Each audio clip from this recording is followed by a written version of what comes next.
Hello everyone, Shrimati Maurya देवी Tapadia girls college के YouTube channel पे आपका स्वागत है। आज हम केमिस्ट्री क्लास में जो टॉपिक आपकी डिस्कस करने वाले हैं वो आपके हैं डाइपोल मूवमेंट। आज का जो अपना टॉपिक रहेगा वो द्विध्रुव आघूर्ण है, उससे रिलेटेड रहेगा, जिसमें अपन देखिए बात करेंगे कि द्विध्रुव आघूर्ण होता क्या है, किसके द्वारा उत्पन्न किया जाता है, खासकर कुछ एग्जाम्पल्स भी देखेंगे और साथ में ये चीज़ देखेंगे कि भी ये चीज़ जो है वो किस तरह से है आपके एक्सप्लेन की जाती है। साथ में इसमें इसके लिए जो आपकी यूनिट है उसकी भी अपन इस वीडियो के अंदर बात करने वाले हैं। तो स्टार्ट करते हैं आज का अपना वीडियो और सबसे पहले बात करते हैं कि भाई जो द्विध्रुव आघूर्ण होता क्या।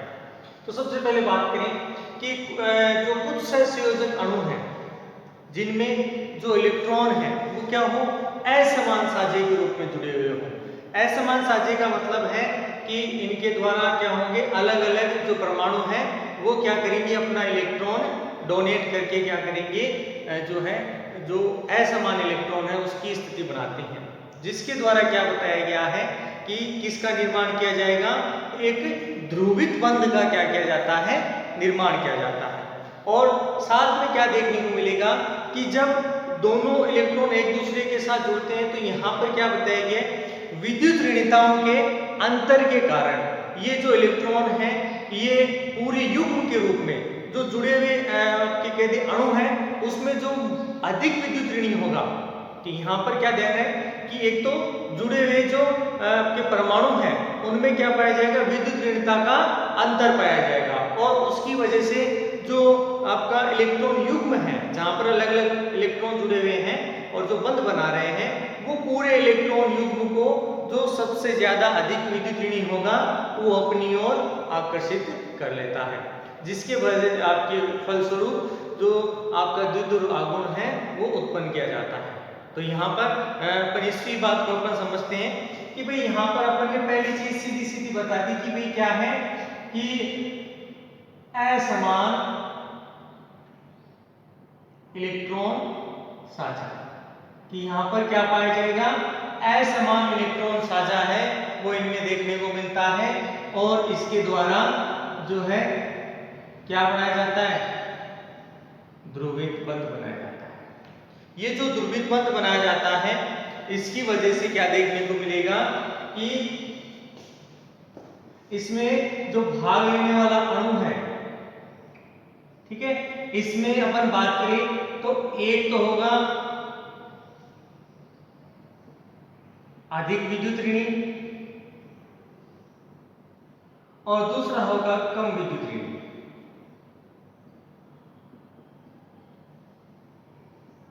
अब यहां पर देखिए ये चीज समझनी है कि अपन यहाँ पर विद्युत ऋणता है उसका यहाँ पर क्या लिया है कि जो सिंबल है यूज लिया है। तो यहाँ पर सुना है कुछ ऐसे एलिमेंट्स हैं जिनके बारे में बताया गया है कि जो आवर्त सारणी है उसमें अपन बात करेंगे तो सबसे ज्यादा विद्युत ऋणता है वो रखते हैं।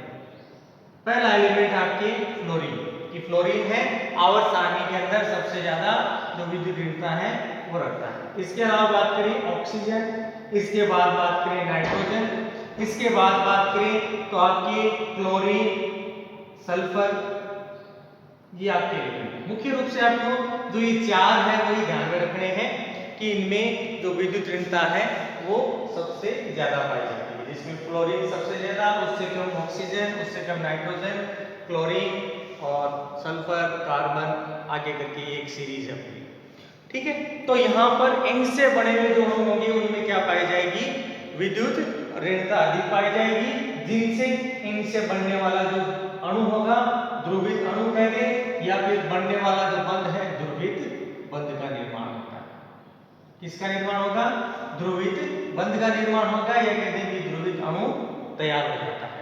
अब यहाँ पर इसमें यहाँ पर बात करें, जैसे आपके एग्जाम्पल से समझे, HCl है, HF है, आपके H2O है, ठीक है। ये एक दो एग्जांपल्स हैं। इन एग्जांपल्स में आप क्या देख रहे हैं कि अगर तुलनात्मक रूप से बात करें तो हाइड्रोजन की तुलना में क्लोरीन क्या है, अधिक विद्युत ऋणी है, ठीक है। तो यहाँ पर इनके बीच में जो बंध का निर्माण किया जाएगा, जैसे मैं यहाँ पे बात करूं ये इनमें जो है इलेक्ट्रॉन बंद है वो इसमें पाया जाता है। अब यहाँ पर बात करें तो विद्युत ऋणी कौन ज्यादा है? क्लोरीन है। तो क्लोरीन क्या करेगा, यहाँ पर इस बंध में जो ये इलेक्ट्रॉन युग्म भाग ले रहा है, इस इलेक्ट्रॉन युग्म को अपनी ओर क्या कर लेगा, आकर्षित कर लेता है। या कहते हैं कि इस इलेक्ट्रॉन युग्म को अपनी ओर आकर्षित करके ये क्या कर देता है, जो है यहाँ पर ध्रुवित है वो क्या करते हैं, या कहते हैं इस अणु के अंदर जो ध्रुवता है वो इसके द्वारा बना दी जाती है। इसी तरह से बात करें जैसे HF है, तो यहाँ पर भी वही चीज देखने को मिलती है। अब यहाँ पर देखिए क्या बताया गया है कि सामान्यतः जब आपके द्विध्रुव आघूर्ण को क्या किया जाता हो, प्रदर्शित किया जाता हो, तो यहाँ पर जो है इसको प्रदर्शित करने के लिए क्या किया जाता है, यहाँ पर इसको एक एरो के द्वारा दिखाया जाता है। और ये जो एरो जिस दिशा में होता है, इसका मीन यह है कि जो अधिक विद्युत ऋणी है वो इस तीर की दिशा में है। ठीक है, इधर आपको यह समझना है कि इस तरफ जो है इसका मीन यह है कि यहाँ पर जो है कम विद्युत ऋणी वाला एलिमेंट आपके उपस्थित है। तो यहाँ पर अपन कह सकते हैं कि यहाँ पर जो आपका यहाँ पर साझा हुआ इलेक्ट्रॉन का, ये क्या करेंगे, इलेक्ट्रॉन युग्मों को अलग अलग आपके क्या करेंगे, इस तरफ आकर्षित करेंगे, या इलेक्ट्रॉन युग्म को अपनी ओर जो है विद्युत ऋणता के कारण अपनी ओर खिसका देते हैं। तो यहाँ पर ये इनमें मुख्य रूप से द्विध्रुव आघूर्ण है वो देखने को मिलता है। अब यहाँ पर अगर बात करें तो इसके फलस्वरूप क्या होगा, एक पे पॉजिटिव चार्ज क्योंकि इलेक्ट्रॉन की कमी होगी और एक पे इलेक्ट्रॉन की अधिकता, तो इनको आपके इस तरह से प्रदर्शित किया जाता है कि एक पे चार्ज है कम हो जाता है और एक पर चार्ज की अधिकता हो जाती है। तो ये चीज आपको ध्यान रखनी है, ये एक पे पॉजिटिव चार्ज एक पे नेगेटिव चार्ज आपका क्या होता है, आकर व्यवस्थित हो जाता है। ठीक है, इनका प्रदर्शन हो गया, इनके आपके चार्ज बता दिया और दूसरा इनमें ये स्थिति बता दी। अब यहाँ पर इसको अपन एक इक्वेशन से समझेंगे। यहाँ पर इक्वेशन किस तरह से बताएंगे कि यहाँ पर अपन कहें कि माना कि एक अणु है, उसके प्रत्येक सिरे पर उपस्थित जो आवेश है वो क्या है, आपके समान है, समान मात्रा में Q आवेश क्या है आपका उपस्थित है। ठीक है, जैसे मैंने यहाँ पर एक लिखा कि भाई ये कोई एक ध्रुवीय अणु है। ठीक है, अब इस पर ये Q आवेश क्या है आपका व्यवस्थित है। ठीक है, अब यहाँ पर अगर विद्युत ऋणताओं का अंतर पाया गया तब तो आपको पता है ध्रुवित बनेगा, अगर समान हो तब ध्रुवित नहीं देखना। तो यहाँ पर अगर समान अणु जुड़े हुए तब आपको ध्रुवण या कहते हैं ध्रुवित अणु निर्माण नहीं हो। जैसे आपकी N2 है, O2 है, आपकी C2 है, इन अणुओं में द्विध्रुव आघूर्ण उत्पन्न नहीं होगा। ये चीज ये भी ध्यान रखिए, असमान अणुओं में ही जो है द्विध्रुव आघूर्ण आपको देखने को मिलेगा। अब यहाँ पर सुनो, जैसे यहाँ पर अपन बात कर रहे हैं भाई कोई एक विद्युत ऋणी ज्यादा होगा एक कम होगा। जैसे अपन यहाँ पर इसी को ले तो मैं कह दूं कि इस पे पॉजिटिव चार्ज, इस पर नेगेटिव चार्ज। ठीक है, यहाँ पर समान चार्ज उपस्थित है। साथ में क्या बताया गया है कि जो अणु है उसमें यहां से यहां तक जो है आपके जो दोनों आवेश जो व्यवस्थित है उनके बीच की दूरी क्या है, d है। यानी अपन कह सकते हैं कि ये जो दोनों आवेश अपन यहाँ पर लिखेंगे बीच की जो दूरी d है, तो इसके फलस्वरूप अपन क्या कह सकते हैं कि जो द्विध्रुव आघूर्ण है उसको अपन निम्न प्रकार प्रदर्शित कर सकते हैं। किस तरह से, Q into dq या फिर Q डॉट d भी लिखा जाता है, कोई ऐसे नहीं है। तो यहाँ पर ये आपका आवेश इंटू विस्थापन। ठीक है, ये भी आप लिख सकते हैं, ये आवेश इंटू दूरी भी लिखा जा सकता है, विस्थापन लिख सकते हैं, दूरी लिख सकते हैं। ये आपका हो जाता है समीकरण नंबर 1। भी यहाँ पर म्यू क्या है, आवेश इंटू जो है आपके उनके बीच की आपके बीच की दूरी है, या कह दें जो है इनके मध्य का विस्थापन है। तो ये चीज आपको ध्यान में रखनी है। इसके अलावा यहाँ पर अगर अपन बात करें तो जो आपको चीज देखने को मिलेगी उसके अंदर एक जो चीज अपने बात कर रहे हैं कि अपने ये कह दिया कि आवेश इंटू जो दूरी है उसको एक्सप्लेन कर दिया। अब यहाँ पर अपन कहें कि भाई जो द्विध्रुव आघूर्ण है उसकी अपन बात करें तो ये क्या है, एक तरह की सदिश राशि है। क्या है भाई आपके जो एक तरह की क्या है, ये सदिश राशि है। अब यहाँ पर इसका मेन समझना है सदिश राशि क्यों है, क्योंकि इसमें आपको जो चीजें हैं इसमें क्या क्या आपको समान देखते हो कि एक तो इसका परिमाण समान है, दूसरी इसकी दिशा भी है कि मतलब ये किसी न किसी विशेष दिशा की ओर निर्देशित होता है। जैसे यहाँ पर बात करें भाई यहाँ पर एक दिशा के अंदर जा रहा है कि नहीं जा रहा है, आपका इलेक्ट्रॉन दिशा हो गया, परिमाण भाई दोनों अणुओं की कोई मात्रा भी है। तो यहाँ पर अपन क्या कह सकते हैं, सदिश राशि है क्योंकि इनमें क्या पाया जाता है, परिमाण और दिशा दोनों इसमें आपको देखने को मिलती है। सामान्यतः यहाँ पर अगर बात करें तो जो दिशा है वो यहाँ पर आपको किस से किस तरफ देखने मिली, धनात्मक से ऋणात्मक की ओर जो है आपको आपका जो इलेक्ट्रॉन युग्म है वो दिखाई देगा कि दिशा किस तरफ होगी, धनात्मक से ऋणात्मक की ओर दिशा है वो आपको यहाँ पर देखने को मिलेगी। दूसरी चीज अपन यहाँ पर क्या कह सकते हैं, कम विद्युत ऋणी से अधिक विद्युत ऋणी की ओर क्या देखने को मिल रहा है आपको, इलेक्ट्रॉन का गमन कह दें, इलेक्ट्रॉन युग्म का विस्थापन कह दें, वो देखने को मिल रहा है। तो यहाँ पर इन दोनों के मध्य ये चीज आपको देखने को मिलेगी। तो यहाँ पर अगर यहाँ पर इसको अपन आवेशित बिंदुओं के रूप में बात करें जिन पर क्यू आई आवेश अगर व्यवस्थित हो, यहाँ पर ये आवेश किस रूप में हो, क्यू आई आवेश रूप में हो, तो इनके बीच की दूरी भी क्या होगी, डी आई हो जाएगी। तो अपन इसको जो है आपके इस रूप में भी लिख सकते हैं, इस चीज को अपन किस रूप में लिख सकते हैं, यहां पर ये जो चीज है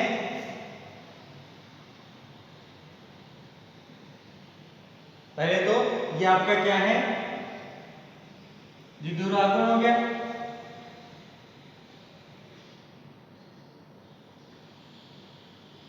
डी आई ये लिख सकते हैं अपन।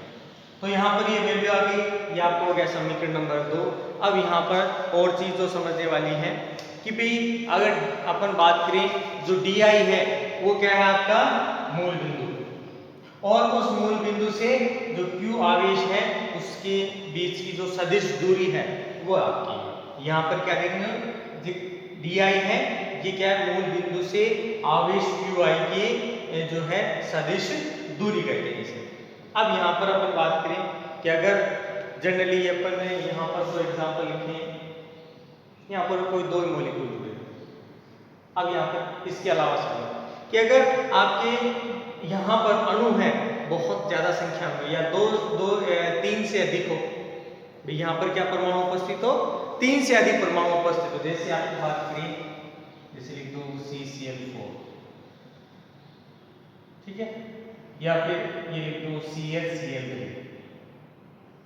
आपको मोस्ट ये याद रखना है क्योंकि इसी के बारे में बहुत बात पूछा है, ClCl3 अगर ये होता है तो यहाँ पर इनके जो है बारे में बात करें तो इनका जो शुद्ध द्विध्रुव आघूर्ण है उसके लिए बात करें तो प्रत्येक द्विध्रुव आघूर्ण के लिए जो सदिश योग है वो इनके बराबर देखने को मिलता है कि जो सदिश योग होगा इसके लिए द्विध्रुव आघूर्ण के लिए उसके क्या होगा, बराबर देखने को आपको ये मिलेगा। तो अपन इसको किस रूप में लिख सकते हैं, तो यहाँ पर क्या बताया गया है कि ये जो आपकी राशि है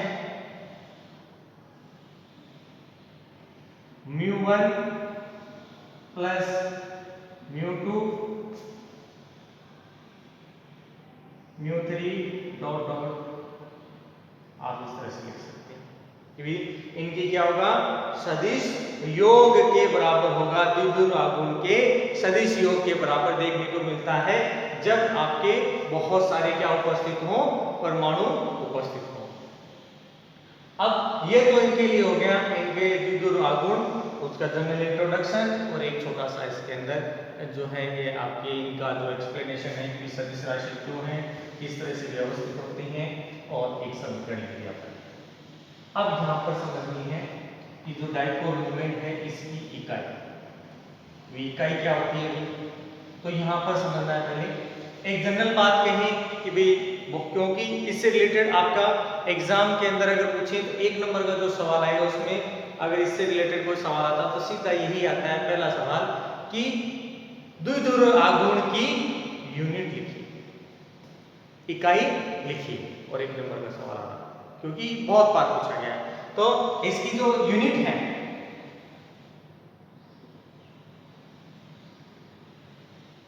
तो यूनिट आपको एक सीधे तौर पर जो याद रखनी है वो तो ये है कि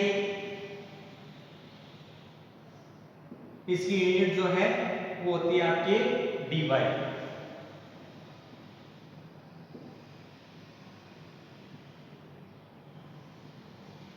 इकाई क्या होती है भी डी बाई। अब यहाँ पर कुछ छोटा सा एक्सप्लेनेशन वो देखते हैं कि भी इनको सीजीएस पद्धति में किस तरह से लिखा जाता है, फिर इसके लिए जो मान है वो किस रूप में लिखेंगे, इनके लिए मान याद करना है। तो मेन ध्यान रखना है अपन यहाँ पर मान लिखेंगे।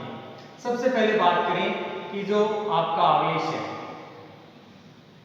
ठीक है, इसकी बात करें तो जो आपकी सीजीएस पद्धति है इसमें इसका मान जो है अपन बात करें 4.8 × 10⁻⁻10 ये होता है ESU, ठीक है। और ये किसके बराबर होता है तो यहां पर कह दें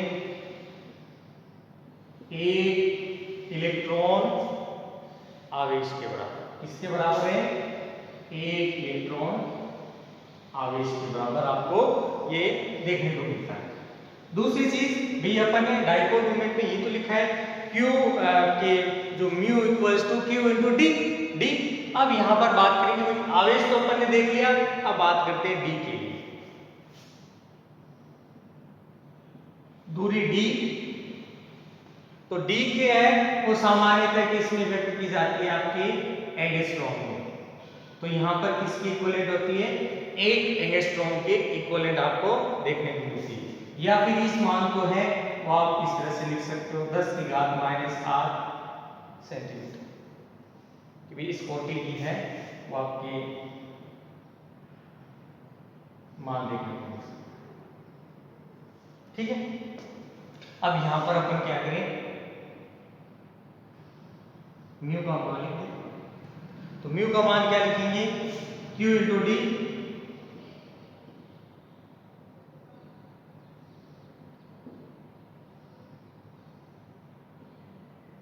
ये, ठीक है।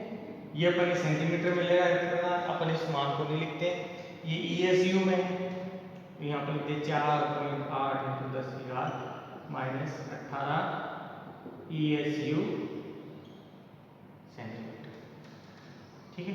या फिर लिखते हैं 4.8 डी, ये मान क्या है इसके बराबर होता है। या फिर यहाँ पर एक चीज है वो भी लिख सकते हैं कि 1D, इसको अपन क्या कह रहे हैं, डी बाई